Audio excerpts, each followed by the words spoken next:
Hey guys, the following clip is about solving quadratic equations. Enjoy!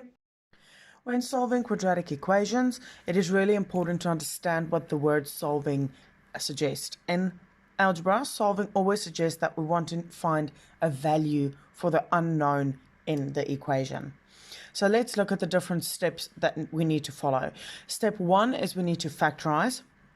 Step 2, we then need to rearrange our equation so that it's equal to 0.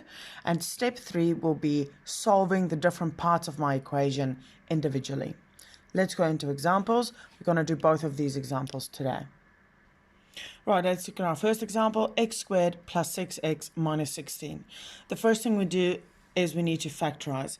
When factorizing, we know my answer is going to be in two brackets. So now to find what goes inside the brackets, my unknowns are x, therefore my first part will be x's. Now I need to find something that two things that multiplies to get the constant, and those two values need to add up to get the coefficient. In this case, I'm going to have 8 times 2, and that will also give me 6.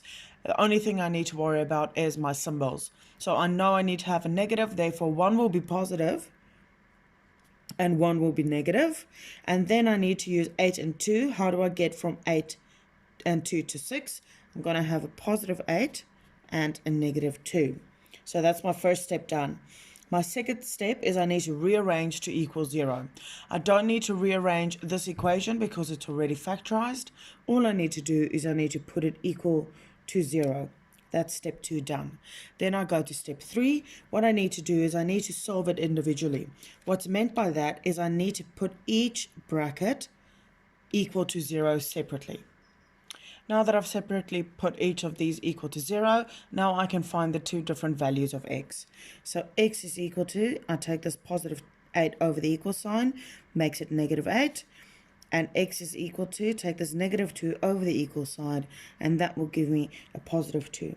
When we are solving quadratic equations, I will always have two answers because when I factorize, I will always have two brackets. Right, let's go to the next example. 2x squared plus 7x is equal to 15. Before I can factorize this, I need to rearrange it so everything is on the left-hand side of my equal sign. So I'm going to start rewriting 2x squared plus 7x. Take this 15 over, becomes negative 15 equals 0. I've already done my step 1 and I did that first, so I don't need to do that again. Now I need to backtrack to factorize, go to step number 1. The way that I do that, first need to see if I've got a common factor. As you can see, 2 cannot divide fully into 7 and 15. Therefore, I need to do the extended part, which is multiply the first coefficient by the constant and then rewrite my equation. So when I multiply my coefficient with my constant, 2 multiplied by negative 18, so I'm going to have the 2 multiply that by the negative 15, that'll give me negative 30.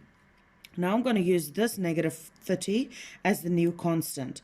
What do I need to multiply with each other to get negative 30? And when added up, I can get 7. So the two values I can use is 10 and 3. How do I get, I need to have a negative, so one of these has to be negative and one of them has to be positive. When I look at these, I'm going to have a positive 7 at the end. Therefore, my 10 is going to be positive and my 3 is going to be negative. Now I need to rewrite this equation with these coefficients and the original constant. So I'm going to have 2x squared plus 10x minus 3x minus 15 is equal to 0.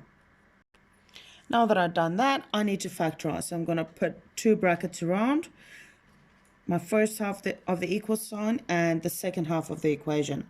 Now I need to take out common factors. In this one, I can take out a 2x.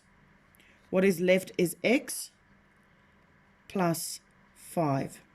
In the second one, I remember my two brackets that's left over need to be exactly the same. So I have to take a negative out of that equation and a 3.